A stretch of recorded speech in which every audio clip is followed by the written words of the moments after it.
USCHO.com. This is the USCHO Game of the Week podcast from U.S. College Hockey Online at USCHO.com.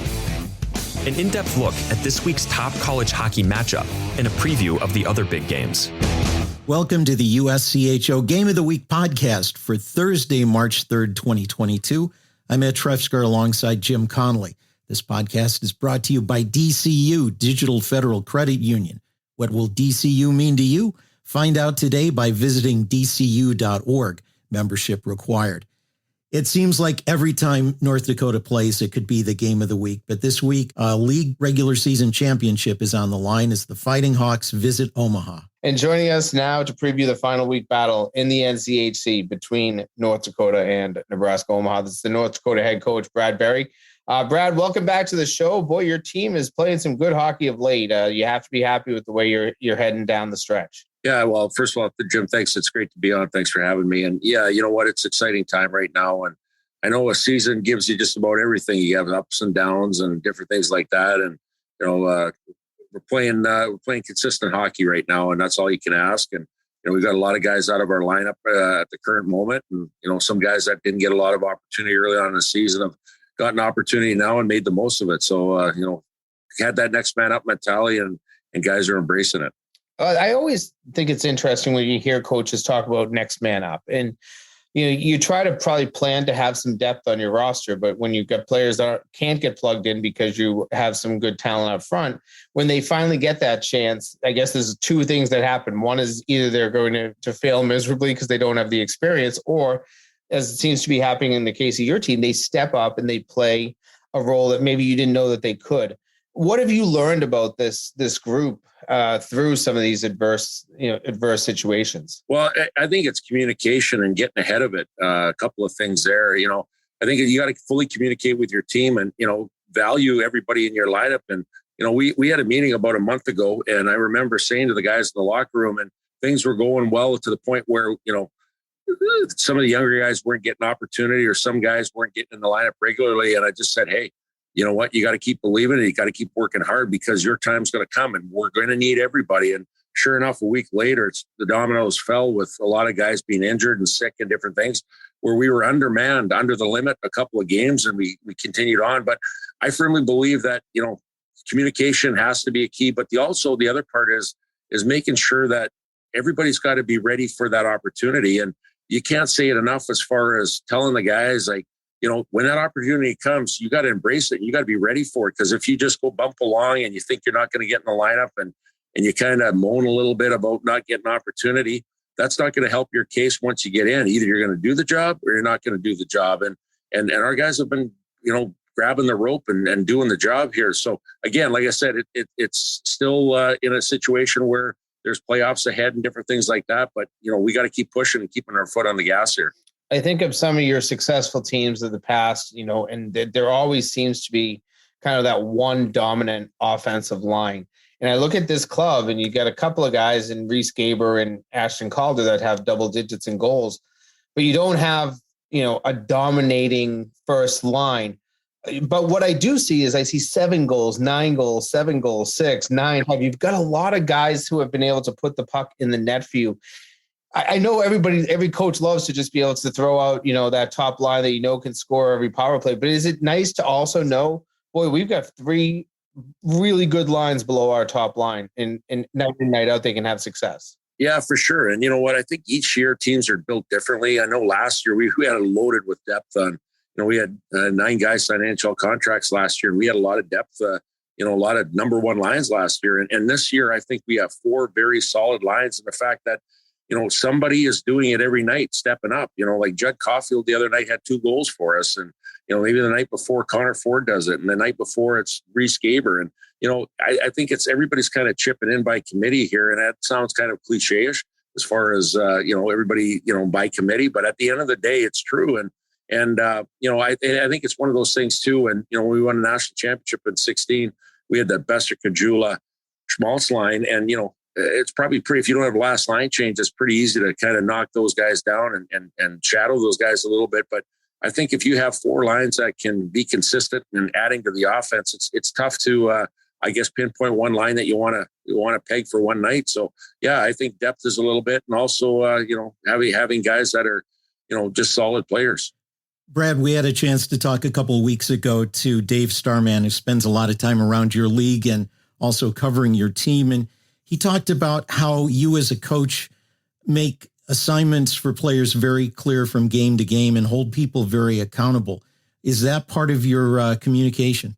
Yeah, for sure. 100%. It is. It's very direct. And, it's not a berating, a negative feeling. It's just being accountable and honest. And, there'll be praise when there's praises handed out. And then there's also, like today, for example, I thought our practice was just okay. It wasn't the top practice that we've usually had.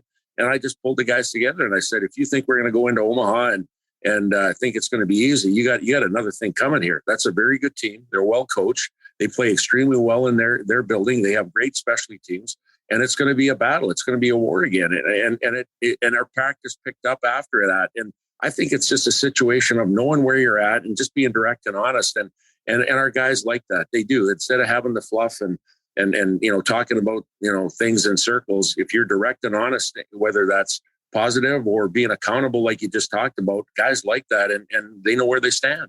Maybe the only bump in the road for the team this year was getting swept at home against Cornell and then getting swept at Western Michigan. How did you right the ship after those 2 weekends? Well, it's funny you mentioned that. The two totally different weekends. Against Cornell, Mike Schaefer came in here and, their team was hungry. It was right after the break. They were sharp. We weren't sharp, and we weren't sharp, but it had a lot to do with them. They played a hard, heavy game. They were sharp. They were first on all loose pucks. And we got outplayed in our rink. And that never happens here. Like very rarely it does. And at the end of the day, that was a wake up call. So then we go into Western Michigan. So we've dropped 2 in a row. We go into Western Michigan. And I thought those 2 games we played polar opposite. We competed hard. Western Michigan's a tough place to play. Lawson Arena. Pat Frischweiler has done a great job this year. He's got a team that's senior laden, a lot of experience, very high offensive team. And we went toe to toe, and I thought we should have won one, and maybe had a little bit better luck in the second game. We came out of there with no points. That was a situation polar opposite, that we played well enough to win 1 or maybe 2, and didn't. Knowing that we're in this together, we got to keep believing and trusting that if we play that way and go through a process and practice through a week to give ourselves a chance to play that way, we're going to win the majority of our games. We went on a run shortly thereafter. And it's not only because of having a full lineup. We had guys out of our lineup that believed in that message, and our guys have continued on with that. I want to get to Omaha in a moment, but it was announced on Wednesday that you'll have a new contract to be signed here, an extension through the 25-26 season. What has being in North Dakota and being around this program meant to you for your entire career? Well, it's my life. Obviously my family is my ultimate life, my wife, my 3 kids. And, I came to school here in 1983. I was blessed to get a scholarship to play at the University of North Dakota, coming from a small town in Western Canada. And I had no idea or no vision what college hockey was, let alone what North Dakota hockey in the city of Grand Forks was. And I just fell in love with it. And I met my wife here. We raised our family here. I've played pro hockey. I've coached pro hockey. I've been around a lot of different places, but I've gravitated back here, and I'll never ever want to leave here, just because it's something special in my heart. And I think everybody's got that to some degree, is they have a special place in their heart. This for me is that. And I think what culminates everything is being just a small part of a special organization that has a strong culture and a rich history and tradition, and that's very team first. And God bless his soul, Gino Gasparini. His wife just passed away here a week ago. And I just tribute him, the godfather of North Dakota hockey, as far as laying the blocks of the foundation back in 1979 of what we are all about here. And our program goes a long way past that. But man, oh man, he really put together a kind of an identity and a culture here of what it takes to play at our program and what you got to give to have success individually and collectively as a team. Well, success has been a big part of your program. This weekend, you'll travel to Omaha, 2 games there. You need 3 points to clinch the NCHC title outright for the regular season. That would be, if my count is right, 5 regular season titles that North Dakota would win since joining the NCHC.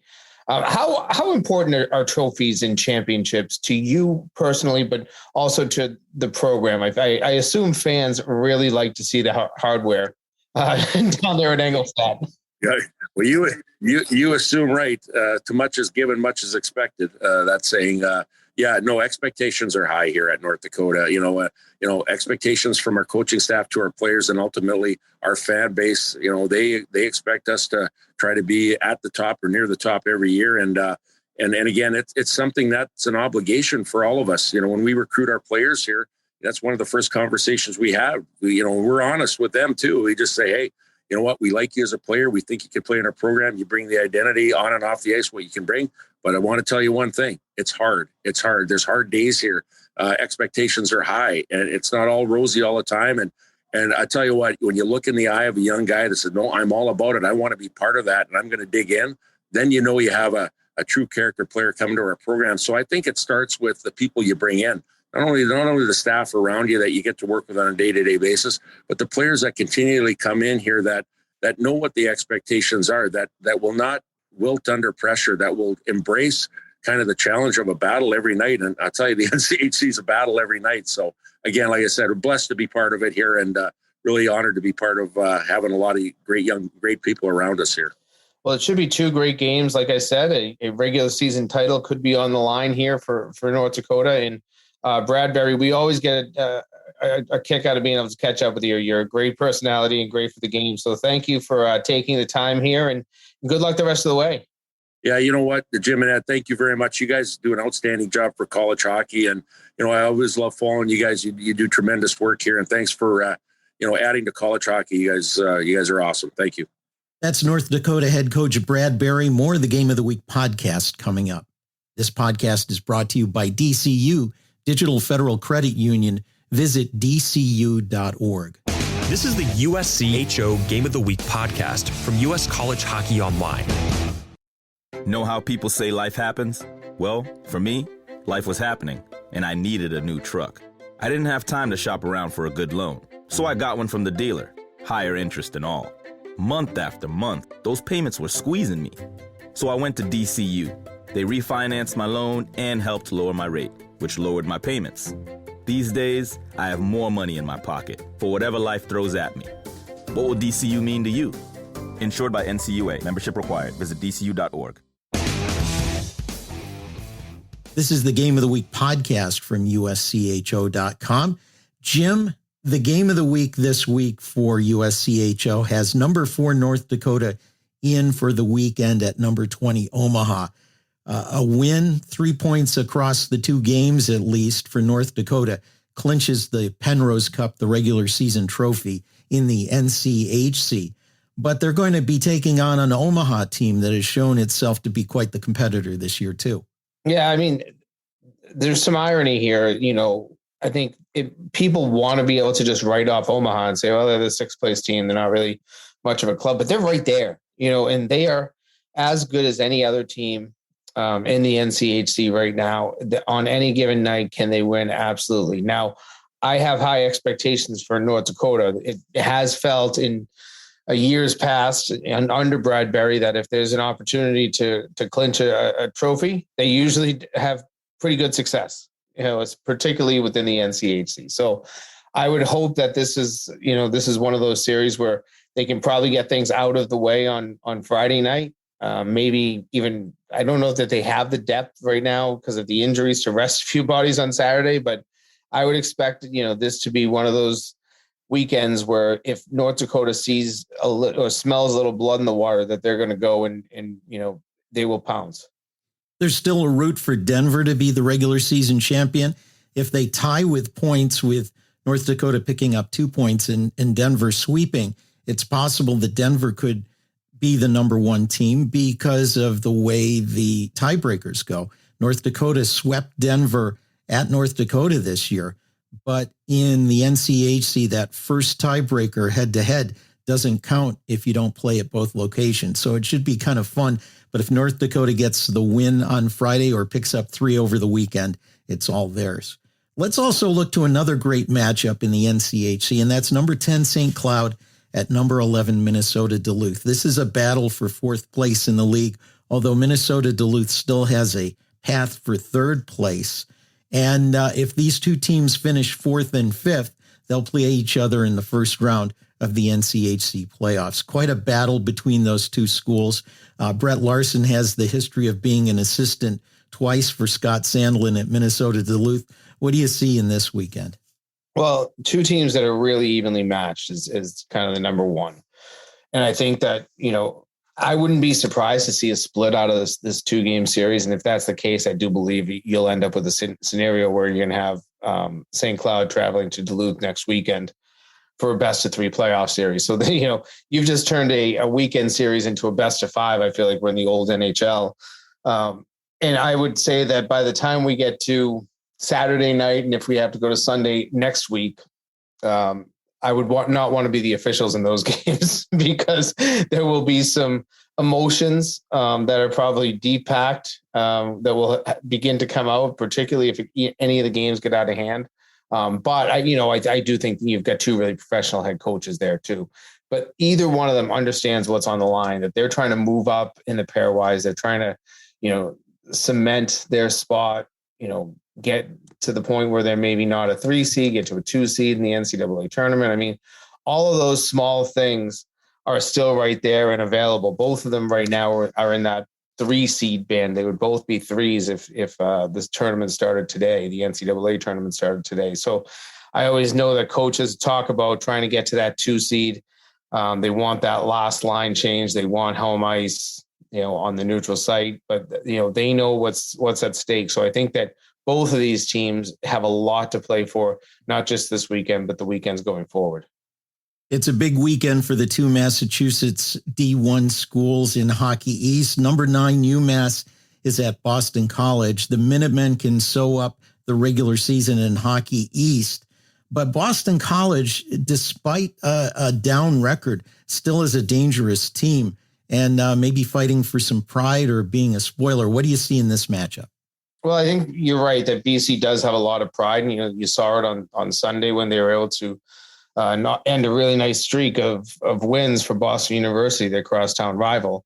They're also trying to play to get out of maybe traveling in the first round of the Hockey East playoffs, being able to host that first round game next Wednesday. But, you also have UMass that, kind of similar to what we're talking about here with North Dakota. They're a team that I feel like Greg Carvel, if he has a chance to win something, clinch something, they have been very good at that. And I do believe that they've actually gotten better the longer that Greg Carvel has been there. Obviously, the national championship last year, they got the Hockey East tournament title last year. They got the regular season a couple of years before that. That would have been the 18-19 season. I think that, there is a lot up for grabs for both of these teams. I do think that UMass would just like to end things on Friday night and not have to be worrying about, tournaments and all of that. So, regular season titles and whatnot. They can just start, making sure that they're playing some of their good hockey heading into the postseason. Number 16 UMass Lowell is at New Hampshire. It's a natural regional rivalry for Lowell and UNH. But besides jockeying for position in the standings in Hockey East, UMass Lowell also needs this to stay afloat in the pairwise. Yeah, you nailed that right, Ed. I think that Lowell has zero room for error. They're sitting in 14th in the pairwise right now, but there literally is no room for error right now for the Riverhawks. They lose one of these games this weekend, they will fall below the 16 line. I'm almost 100% positive about that, and they would be on the outside looking in and probably need to win the Hockey East tournament if they can't get something.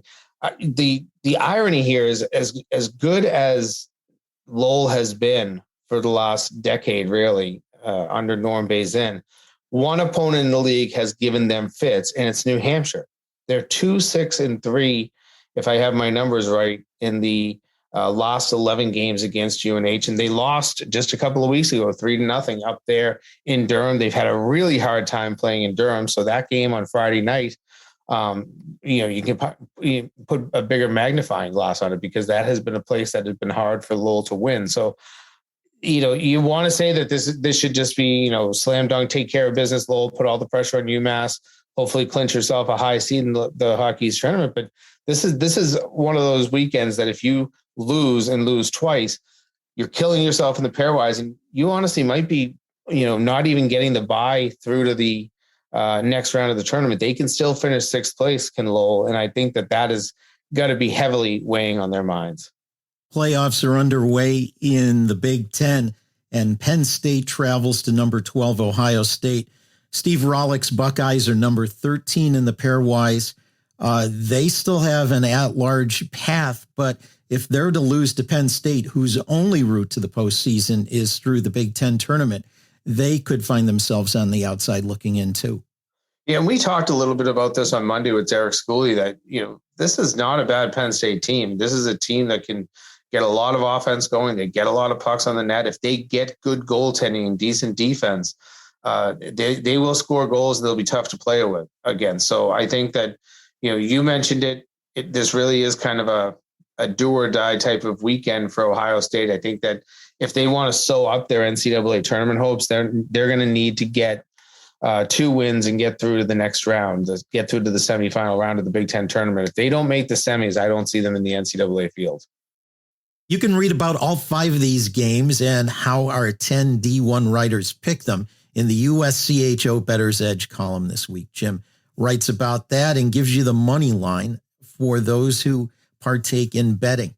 This podcast has been brought to you by DCU Digital Federal Credit Union. What will DCU mean to you? Find out today by visiting dcu.org. Membership required. For Jim Connelly, I'm Ed Trefzger, and we'll catch you next time. This has been the USCHO Game of the Week podcast, a production of U.S. College Hockey Online. Visit uscho.com/podcasts to listen or subscribe.